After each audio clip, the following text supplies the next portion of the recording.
और आपका स्वागत हमारे यूट्यूब चैनल हिस्ट्री चैंपियन में। तो जैसा कि आप जानते हो, आपका जो पेपर होने वाला है Indian society and Indian society community and change का, कौन सा, ये जो आपके सामने सोशियोलॉजी का पेपर होगा। कौन से सब्जेक्ट का पेपर होगा भाई? सोशियोलॉजी का जो पेपर होगा उससे संबंधित आपके सामने जितने महत्वपूर्ण important question, top 10 important question की आपके सामने क्लास है वो लेकर आ गया हूं।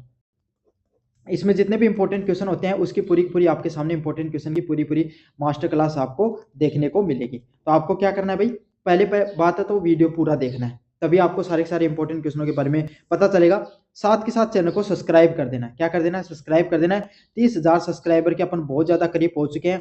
900 सब्सक्राइबर ही अपने कम है, 900 सब्सक्राइबर और बढ़ा दो भाई, 30,000 सब्सक्राइबर का अपना टारगेट है वो अचीव हो जाएगा। साथ के साथ आपको क्या करना है, अगर आप फ्री में या आपके सामने सबसे ज्यादा डिस्काउंट लेना चाहते हो, कहां से? फ्लिपकार्ट और मित्रा से कोई प्रोडक्ट खरीद के, तो कोने में व्यू प्रोडक्ट वाला ऑप्शन दे रखा है। कौन सा? व्यू प्रोडक्ट वाला ऑप्शन दे रखा है। इस पे क्लिक करके अगर फ्लिपकार्ट और मित्रा से कोई प्रोडक्ट खरीदोगे, सबसे ज्यादा डिस्काउंट आपको देखने को मिलेगा। तो जाओ और जाकर आपके सामने कोई प्रोडक्ट खरीदना चाहते हो तो खरीद सकते हो। साथ के साथ ये जो आपके सामने पीडीएफ जो मैं आपको पढ़ा रहा हूं, ये पीडीएफ आपको फ्री में इनके सॉल्यूशन वाली पीडीएफ मिलेगी। कहां मिलेगी इसके बारे में आपको तभी पता चलेगा जब आपके सामने वीडियो पूरा देखोगे और चैनल को सब्सक्राइब करोगे। समझ में आ गया? चलिए शुरू करते हैं क्लास को। लेकिन इससे पहले अपन डिस्कस करेंगे भाई एग्जाम पैटर्न आपके सामने आपका कैसा रहने वाला है, कैसा आपका एग्जाम का पैटर्न रहेगा। तो एग्जाम के पैटर्न की बात करूं तो आपका जो पेपर है वो 70 नंबर का होगा। 70 + 30 का पैटर्न देखने को मिलेगा, जहां पे 70 नंबर के आपके सामने जो पेपर है, एग्जाम पेपर 70 नंबर का क्या आएगा भाई? जो एग्जाम का आपके सामने जो पेपर होता है ना, वो 70 नंबर का देखने को मिलेगा। समझ में आ गया? 30 नंबर का आपके सामने जो कॉलेज वाले हैं, आपके जो कॉलेज वाले हैं वो आपके सामने बेचते हैं। तो इस हिसाब से आपके सामने आपका जो पेपर है वो 70 + 30 = 100 नंबर का होता है। उसमें से आपको 36 नंबर पास होने के लिए चाहिए। कितने नंबर चाहिए भाई? 36 नंबर आपको एग्जाम में पास होने के लिए चाहिए होते हैं। पेपर की बात करूं तो पेपर में दो पैटर्न देखने को मिलता है, सेक्शन ए और सेक्शन बी। क्या होता है? पेपर में दो भाग होते हैं, पार्ट ए और पार्ट बी। कौन से भाग होते हैं भाई? दो भाग होते हैं, पार्ट ए और पार्ट बी। क्या होता है? पार्ट ए और पार्ट बी, दो भाग देखने को मिलते हैं एग्जाम में। पार्ट ए में आपके सामने अति लघुतरात्मक प्रश्न, वेरी शॉर्ट टाइप क्वेश्चन देखने को मिलते हैं। पार्ट बी में आपके सामने लॉन्ग टाइप क्वेश्चन देखने को मिलते हैं। कैसे प्रश्न? निबंधात्मक प्रश्न देखने को मिलते हैं। पार्ट ए में आपके सामने very short type question. Very short type question कौन से होते हैं भाई? वेरी शॉर्ट टाइप क्वेश्चन होते हैं आपके सामने अति लघुतरात्मक प्रश्न। अति लघुतरात्मक प्रश्न। समझ में आ गया? ये प्रत्येक यूनिट से आपके सामने तीन तीन देखने को मिलते हैं। कितने कितने? तीन तीन तीन, 3 + 1 मतलब आपके सामने कुल 10 प्रश्न देखने को मिलते हैं। कितने क्वेश्चन? 10 क्वेश्चन आपके सामने देखने को मिलते हैं।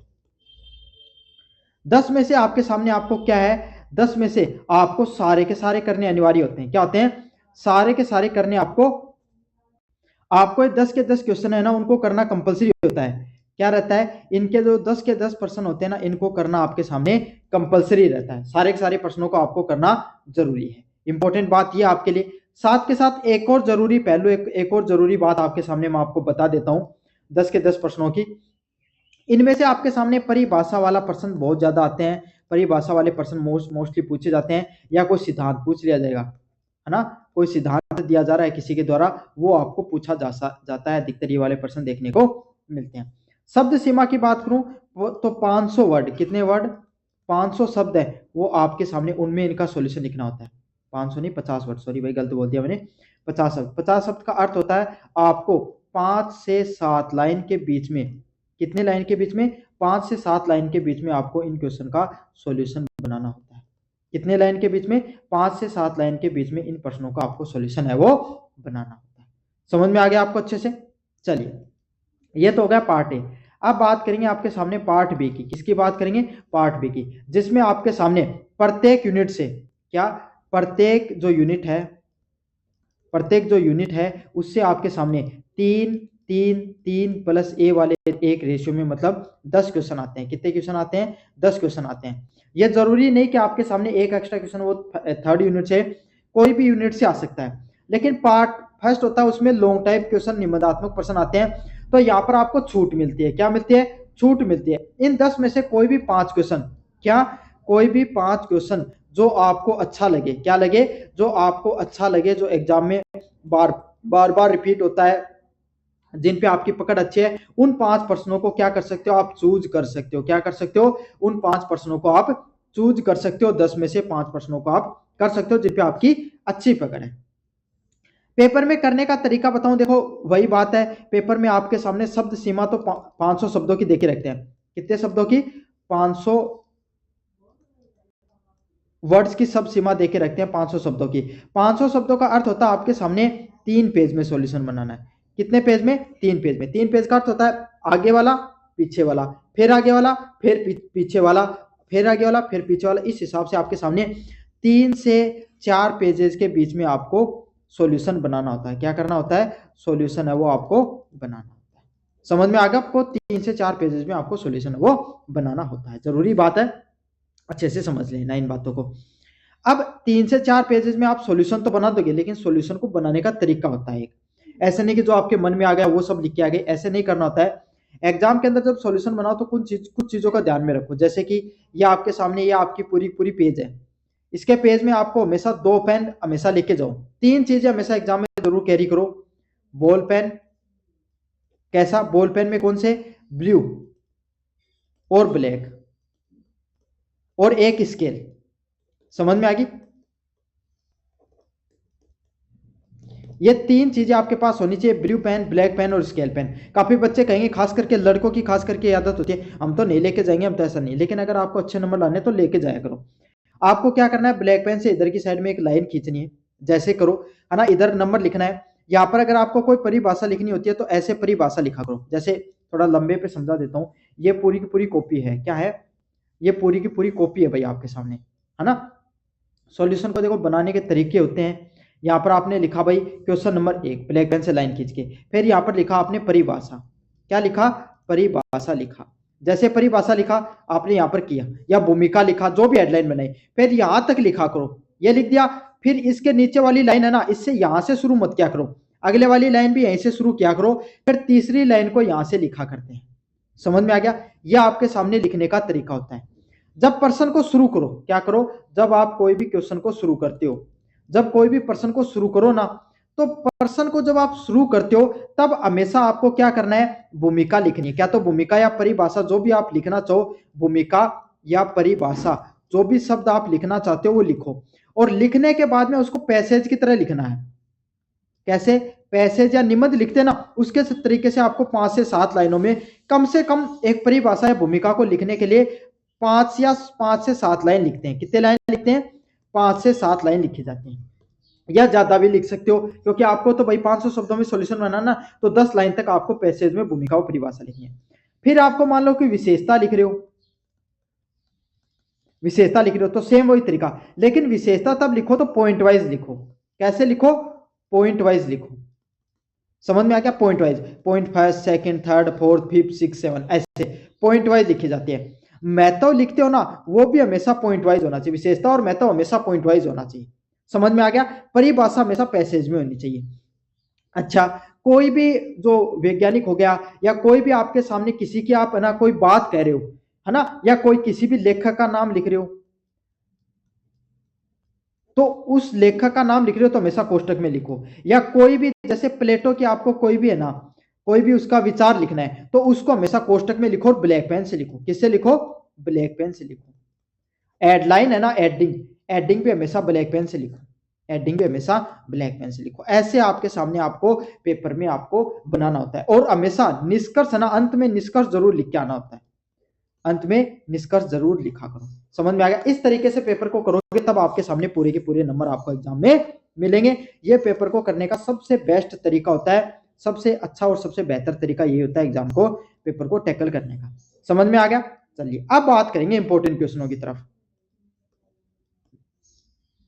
यूनिट फर्स्ट की बात करें, ट्रेडिशन एंड ट्रांजिशनल। प्राचीनतम जो हमारा समाज है ना, प्राचीन परंपराएं, वो और उसमें कैसे बदलाव आ रहा है, कैसे उसमें परिवर्तन आ रहा है, उससे संबंधित ये प्रश्न है। क्या कह रहा है प्रश्न? प्रश्न कह रहा है भारतीय समाज में, किसमें? भारतीय समाज में परिवर्तन की प्रकृति व दिशा का विश्लेषण कीजिए। कि कैसे भारतीय समाज में धीरे धीरे परिवर्तन आ रहा है। आज हमारा देश है या और कोई भी देश है, सारे देश एक दूसरे से जुड़े रहते हैं इंटरनेट के माध्यम से। तो हम एक दूसरे की जो संस्कृति होती है, एक दूसरे देशों की परंपरा होती है, हम उसको फॉलो करते हैं भाई। तो यही है, भारतीय जो समाज होता है उसमें जो परिवर्तन कैसे आ रहा है, उसकी प्रकृति कैसी है और उसकी दिशा कैसी है, उसके बारे में आपको विस्तार से बताना है। समझ में आ गया? काफी ज्यादा महत्वपूर्ण प्रश्न है। क्या है? काफी ज्यादा महत्वपूर्ण प्रश्न है। अच्छा, इस प्रश्न को करोगे ना तो इस प्रश्न में कोई परिभाषा नहीं है, लेकिन आपको इस प्रश्न को शुरू करो तो भूमिका के साथ शुरू करना है। किसके साथ शुरू करना है? भूमिका के साथ शुरू करना है। भूमिका लिखो, फिर आपके सामने क्या है, फिर ये जो बात कही गई ना कि कैसे परिवर्तन हो रहे हैं, तो परिवर्तन के उदाहरण देने आपको। क्या देने हैं? उदाहरण देने हैं। समझ में आ गया? 5 से 7 एक उदाहरण लिखा। जैसे पहले मतलब हम ज्यादा से ज्यादा पश्चिमी संस्कृति को फॉलो करने लगे, उदाहरण दे दिया कि आजकल लोग वैसे कपड़े पहनने लगे, और फिर उसके बारे में 5 से 7 लाइन लिखो, फिर दूसरा उदाहरण दो, फिर 5 से 7 लाइन लिखो, क्योंकि आपको 500 शब्दों में सोल्यूशन बनाना है।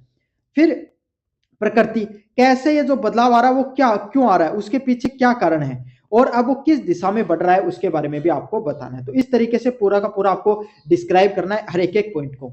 Analyse the nature and direction of change in India society. Analyse करना है कैसे जो नेचर है, कैसे जो डायरेक्शन है वो हमारी सोसाइटी के अंदर धीरे धीरे चेंज हो रहा है, पूरा का पूरा समाज है उसमें कैसे बदलाव देखने को मिल रहा है। समझ में आ गया? चलिए अगले वाली व्यवस्थाओं के बारे में बात करें। अगले वाले प्रश्न के बारे में बात करूं मैं विस्तार से। अगले वाला प्रश्न हमें क्या कह रहा है? अगले वाला प्रश्न हमसे बात कर रहा है भारतीय सामाजिक संस्थाएं जैसे परिवार, जाति, राजनीति, अर्थव्यवस्था में हो रहे परिवर्तनों के बारे में बताइए। तो आजकल जो भारतीय समाज है उसमें देखो, इस प्रश्न को करोगे तो फिर से आपको भूमिका के साथ शुरुआत करनी है। किसके साथ शुरुआत करनी है? भूमिका के साथ शुरुआत करनी है, और फिर एक एक बिंदु को एक्सप्लेन करना है। जैसे कि भूमिका में क्या बतानी है कि कैसे हमारे समाज में बदलाव देखने को मिल रहे हैं अलग अलग पहलू में, चाहे परिवार हो गया, चाहे जाति होगी, चाहे राजनीति होगी, चाहे अर्थव्यवस्था होगी, सब में कैसे बदलाव आ रहा है उसके बारे में आपको एक एक करके बताना है। समझ में आ गया? फिर आप एक एक करके सभी चीजों के बारे में बताओगे। सबसे पहले आप परिवार के बारे में बताओ, फिर जातियों में कैसे बदलाव आ रहा है, फिर राजनीति में कैसे बदलाव आ रहा है, और फिर अर्थव्यवस्था में कैसे बदलाव आ रहा है। हर एक एक बिंदु को आपको एक्सप्लेन करना है, और एक एक बिंदु में कम से कम 10 से 15 बिंदु लिखने। कितने बिंदु? 10 से 15 पॉइंट लिखने हैं। तब आपको 500 शब्दों में आपको सॉल्यूशन है वो बनेगा। तब आपका 500 से 500 वर्ड्स में सॉल्यूशन है वो देखने को मिलेगा। समझ में आ गया आपको अच्छे से? Describe the changes in the Indian social institution like family, caste, political and economy. समाज में जो अलग अलग बदलाव हो रहे हैं, चाहे आपके सामने Indian social institution like family, caste, polity and economy, उसके बारे में आपको बताना है। इंग्लिश मीडियम वाले विद्यार्थियों के लिए भाई, फैमिली, कास्ट, पॉलिटी और इकोनॉमी कैसे इन सब में आपके सामने धीरे धीरे बदलाव देखने को मिल रहा है उसके बारे में आपको विस्तार से बताना है। क्या करना है? विस्तार से बताना है, और अंत में निष्कर्ष भी आपको जरूर से लिखकर आना है इस प्रश्न में। चलिए अगले वाले प्रश्न की तरफ अपन आगे बढ़ते हैं। शहरी एवं ग्रामीण एवं शहरी विभाजन के कारणों तथा प्रभावों का विश्लेषण कीजिए। क्या करना आपको? जो ग्रामीण व शहरी विभाजन, आजकल जो आपके सामने ग्रामीण और जो शहरी विभाजन है, क्या है? ग्रामीण और जो शहरी विभाजन है, कैसे आपके सामने जो शहरों का जीवन कैसा है, गांवों का जीवन कैसा है, वो आपके सामने में बताना है दोनों की चीजों के बारे में, है ना। दोनों में जो विभाजन देखने को मिल रहा है, गांवों की अर्थव्यवस्थाएं कैसी है, गांव के परिवार कैसे हैं, गांव के लोगों का रहन सहन कैसा है, उसके बारे में आपके पीछे बताना है। पहले तो भूमिका लिखनी है, फिर उनके क्या कारण है और उनके क्या प्रभाव है, दोनों के बारे में बताना है। कम से कम 20-20 पॉइंट, कम से कम 20 से 20 पॉइंट, क्योंकि दो ही बिंदुओं पर आपके सामने क्या है, आपको चीजें लिखनी है, तो कम से कम 20-20 बिंदु आपको लिखने हैं। समझ में आ गया? और 1 से 2 उदाहरण भी लिखने हैं। क्या लिखने हैं? 1 से 2 आपको उदाहरण भी देने हैं। तो इस तरीके से आपको प्रश्न को करना है। चलिए भाई अगले वाले प्रश्न की तरफ बढ़ते हैं। भारत में स्थानीय शासन की आधारभूत सुविधाओं के विकास का मूल्यांकन कीजिए। क्या करना है? भारत में स्थानीय शासन की आधारभूत सुविधाओं के विकास का मूल्यांकन करना है। भारत में जो भारतीय शासन प्रणाली है उसमें जो आधारभूत सुविधाएं हैं, क्या है? जो आधारभूत सुविधाएं हैं, जो आपके सामने जो बेसिक इंफ्रास्ट्रक्चर है वो कैसे डेवलप हो रहा है, कैसे सड़कें बन रही हैं, है ना, कैसे आपके सामने हॉस्पिटलों का निर्माण हो रहा है, कैसे आपके सामने एजुकेशनल इंस्टीट्यूट है, शिक्षा संबंधी जो संस्थान है उनका निर्माण हो रहा है, उनका विकास धीरे धीरे कैसे हो रहा है, उसके बारे में आपको बताना है। क्या करना है, उसके बारे में आपको विस्तार से बताना है। भारत में स्थानीय शासन की आधारभूत सुविधाओं का कैसे विकास हो रहा है, उसका हम कैसे मूल्यांकन कर सकते हैं। Elevate the development of local governance and infrastructure India, कैसे लोकल गवर्नेंस और इंफ्रास्ट्रक्चर है वो इंडिया के अंदर डेवलप हो रहा है। क्या है, इंडिया के अंदर कैसे लोकल गवर्नेंस और इंफ्रास्ट्रक्चर वो धीरे धीरे डेवलप हो रहा है। ये सारे सारे यूनिट फर्स्ट के इंपॉर्टेंट क्वेश्चन है, समझ में आ गया। उसके बारे में आपको बताना है और इसमें ना उदाहरण देना आपको, लोकल इंफ्रास्ट्रक्चर है ना वो कैसे निर्माण हो रहा है, कैसे गांव की सड़कों का, स्कूली संस्थानों का, सबका धीरे धीरे निर्माण हो रहा है, उसके बारे में आपको विस्तार से बताना है। काफी ज्यादा महत्वपूर्ण पर्सन है। चलिए, यूनिट फर्स्ट के सारे इंपॉर्टेंट क्वेश्चनों को मैंने बता दिया है। यूनिट नंबर सेकंड की तरफ अब आगे बढ़ने वाले हैं अपन। पर्सन है इंडिया इन ग्लोबलाइजेशन एरा, क्या है, इंडिया है उसका जो ग्लोबलाइजेशन है वो कैसे हो रहा है, उसके बारे में अपन देखेंगे। ग्लोबलाइजेशन एरा के अंदर आपके सामने क्या है, इन भारत का वैश्वीकरण का क्या प्रभाव है। वैश्वीकरण का भारतीय संस्कृति पर प्रभाव का विश्लेषण कीजिए। क्या करना है, वैश्वीकरण पूरी की पूरी दुनिया की जो संस्कृति है उसका भारतीय संस्कृति पर क्या प्रभाव पड़ रहा है, किसके ऊपर, भारतीय जो संस्कृति है, क्या है, भारतीय जो संस्कृति है उसके ऊपर आपके सामने कैसे प्रभाव पड़ रहा है, उसके ऊपर अपन विस्तार से बात करेंगे। क्या करेंगे, विस्तार से अपन बात करने वाले हैं किसके बारे में, analyse the impact of globalisation in Indian culture. क्या करना आपको, ग्लोबलाइजेशन है पूरी की पूरी दुनिया की जो संस्कृति होती है उसका आपके सामने भारतीय संस्कृति पर क्या प्रभाव पड़ता है उसके बारे में आपको विस्तार से बताना है। मोस्ट इंपोर्टेंट पर्सन है, कैसा पर्सन है, मोस्ट इंपोर्टेंट पर्सन है, कोई भी एग्जाम हो ये पर्सन जरूर से देखने को मिलता है। चलिए अगले वाले पर्सन की बात करते हैं अपन, विस्तार से आगे बढ़ते हैं। वैश्वीकरण के कारण युवाओं के दृष्टिकोण व जीवन शैली में आए परिवर्तनों का वर्णन कीजिए। आज के समय जो पूरी दुनिया है, अब सारी की सारी दुनिया वो ग्लोबलाइज हो गई है। क्या हो गई है, ग्लोबलाइज हो गई है। क्या हो गई है, सारी की सारी दुनिया है वो ग्लोबलाइजेशन से, आप पूरी दुनिया आपस में जुड़ी हुई है, ग्लोबलाइज है पूरी पूरी दुनिया, वैश्वीकरण से जुड़ी है। उस कारण जो युवाओं का दृष्टिकोण है, युवाओं की जो विचार शैली है वो आपके सामने कैसे बदल चुकी है। पहले भारत के लोग या कि कोई भी दुनिया के लोग वो अपने देश के अंदर रोजगार हुआ करता था, अपने देश की संस्कृति, अपने देश की विचारधारा को ही ज्यादा लेकर चलते थे। लेकिन आजकल पूरी दुनिया, अमेरिका में क्या चल रहा है, भारत के अड़ोसी पड़ोसी देशों में क्या चल रहा है, हमारे सभी देश के जो लोग हैं वो आपके सामने बाहरी दुनिया से भी जुड़े हुए हैं और उनकी विचारधारा को भी मानते हैं। भाई आज के समय मैं आपको इंटरनेट पे पढ़ा रहा हूँ, इंटरनेट पे पढ़ा रहा हूँ और आप मेरे से पढ़ रहे हो, क्या ये पहले जब इंटरनेट नहीं था तब क्या ये उपलब्ध ऐसी चीजें हो सकती थी क्या, नहीं हो सकती थी। समझ में आ गया। तो धीरे धीरे पाश्चात्य संस्कृति है उसका प्रभाव देखने को मिल रहा है। चलिए अगले वाले पर्सन की बात करें, आपके सामने थोड़ा सा जूम कर लेते हैं भाई पर्सन को। पर्सन कह रहा है प्रेम एवं विवाह की अवधारणा में आए परिवर्तनों के बारे में बताइए। जो रिश्ते है ना उसमें विवाह हो गया, उनके जो रिश्तों का जो पहले हमारे देश में हुआ करते थे उसके दोनों के अंदर क्या क्या परिवर्तन आए, इसके उदाहरण वाला पर्सन है ये पर्सन लिखो, तब इसमें आपको उदाहरण दिखने हैं और उदाहरण को ब्लैक पेन से लिखना है और नीचे उसको जब समझाओ क्या करो, जब उन उदाहरणों का आप विस्तार से समझाओगे उनको आपको ब्लू पेन से समझाना है। किसे, उनको आपको ब्लू पेन से समझाना है। समझ में आ गया। प्रेम और विवाह की अवधारणाओं में आए परिवर्तनों के बारे में आपको विस्तार से बताना है। अच्छा पर्सन है, मोस्ट इंपोर्टेंट पर्सन है। कैसा पर्सन है, मोस्ट इंपोर्टेंट पर्सन है, एग्जाम में बार बार देखने को मिलता है। क्या देखने को मिलता है, एग्जाम में पर्सन बार बार देखने को मिलता है, मोस्ट इंपोर्टेंट पर्सन है। अगले वाले प्रश्नों की बात करें आपके सामने, वैश्वीकरण व पारिवारिक संबंधों के प्रभाव का विश्लेषण कीजिए। क्या करना है, पूरी की पूरी दुनिया, ग्लोबलाइजेशन का क्या इंपैक्ट पड़ता है फैमिली रिलेशन पे। जो फैमिली के जो रिलेशनशिप हैं, क्या है, जो फैमिली के जो रिलेशनशिप हैं,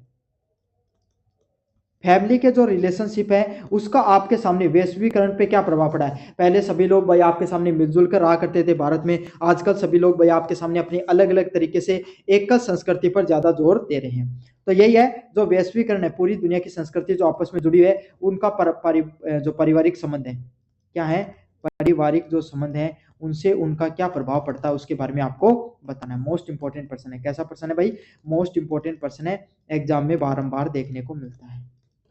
समझ में आ गया आपको, अच्छे से इस प्रश्न को कर लेना।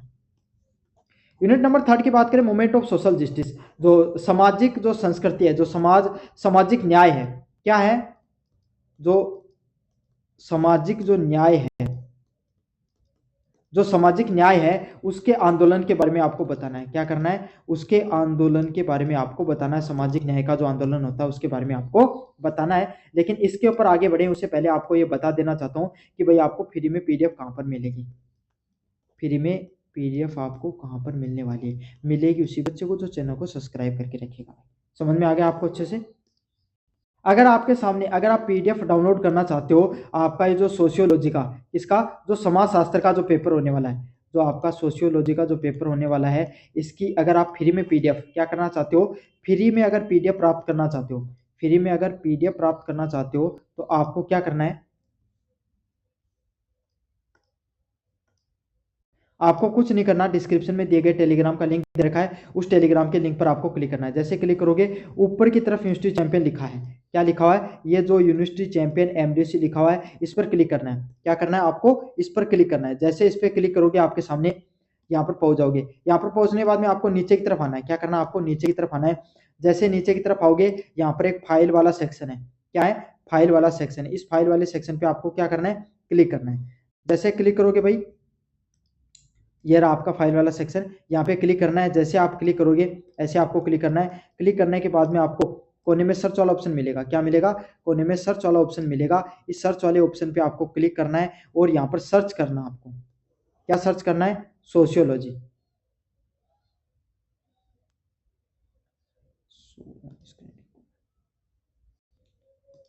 सोशियोलॉजी आपको सर्च करना है।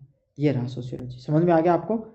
सोशियोलॉजी जैसे आपके सामने सर्च करोगे तब आपके सामने बहुत सी पीडीएफ देखने को मिलेंगी। इसमें आपको आपको क्या करना है? सोशियोलॉजी बीए 5th सेमेस्टर की एमडीएससी सेकंड और फर्स्ट में से, है ना, जो आपकी पीडीएफ है उसमें से दोनों में से डाउनलोड करके देख लेना। भाई मेरे को याद नहीं कौन सी पीडीएफ इसमें डाल रखी है, बाकी ये तो मास मीडिया वाली है। बाकी के आपके इन दोनों में से जो पीडीएफ आपको इनमें से एक सब्जेक्ट शायद फर्स्ट वाली पीडीएफ है वो इसी से संबंधित है, इसको आपको डाउनलोड करके पढ़ लेना। समझ में आ गया? अच्छे से पढ़ लेना। इन दोनों में से एक जरूर है, इतना मैं आपको जरूर बता सकता हूँ।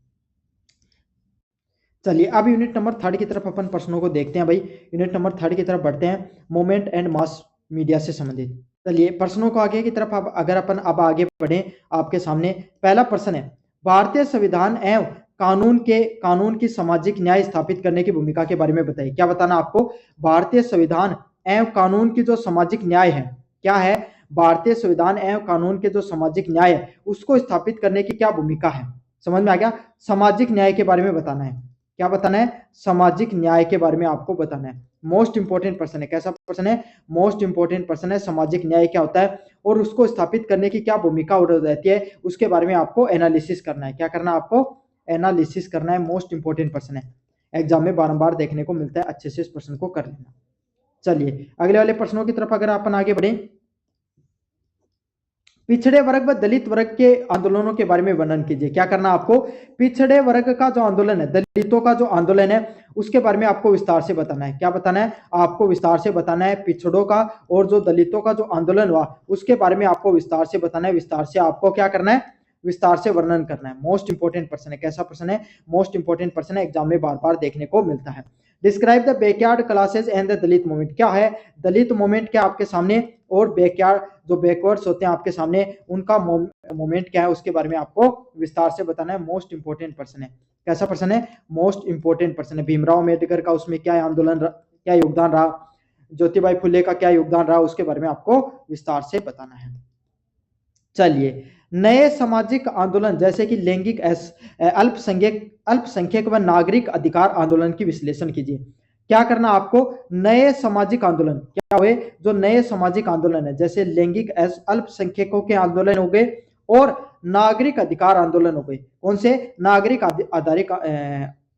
अधिकार आंदोलन हो गए, उनका विश्लेषण करना है। उनके बारे में आपको विस्तार से बताना है कि नए सामाजिक आंदोलन जैसे कि लैंगिक अल्पसंख्यकों के आंदोलन और नागरिक अधिकार आंदोलन वो क्या होते हैं। Analyse the new social movement like LGBT community and civil right movement. तो आजकल समाज में आपके सामने जो एलजीबीटी कम्युनिटी है, एलजीबीटी क्यू जो कम्युनिटी है आपके सामने, उनका आपके सामने क्या है जो मूवमेंट है वो देखने को मिलता है। और जो नागरिक अधिकार सिविल राइट मूवमेंट आपके सामने की जो नागरिकों के जो अधिकार है उससे संबंधित आपके सामने काफी आंदोलन देखने को मिलता है। उसके बारे में भी आपको विस्तार से बताना है। क्या करना है आपको? विस्तार से बताना है। काफी ज्यादा मोस्ट इंपोर्टेंट प्रश्न है, एग्जाम में बार बार देखने को मिलता है। अगले वाला प्रश्न है, पर्यावरण या भ्रष्टाचार विरोधी आंदोलन की भूमिका का मूल्यांकन कीजिए। क्या करना है? पर्यावरण व भ्रष्टाचार विरोधी आंदोलन। आजकल आपको पता है भाई, समाज में जो पर्यावरण है, पर्यावरण काफी ज्यादा प्रदूषण फैल रहा है। तो जो पर्यावरण से संबंधित आंदोलन है, किससे संबंधित? पर्यावरण से संबंधित जो आंदोलन है, और भ्रष्टाचार, भ्रष्टाचार विरोधी जो आंदोलन है उसकी क्या भूमिका, उसके बारे में भी आपको विस्तार से बताना है। Elevate the environmental and the anti corruption movement. क्या बताना है? एंटी करप्शन मूवमेंट क्या होते हैं उसके बारे में भी आपको बताना है। समझ में आ गया? भ्रष्टाचार विरोधी आंदोलन। तो ये आपके सामने सारे के सारे जो प्रश्न है जो Indian society community and changes, तो Indian society community and changes से संबंधित जो महत्वपूर्ण प्रश्न है, टॉप 10 इंपोर्टेंट क्वेश्चन है, सारे के सारे आपको करवा दिए हैं। अच्छे से करवाएं भाई। चैनल को सब्सक्राइब कर देना, वीडियो को लाइक कर देना।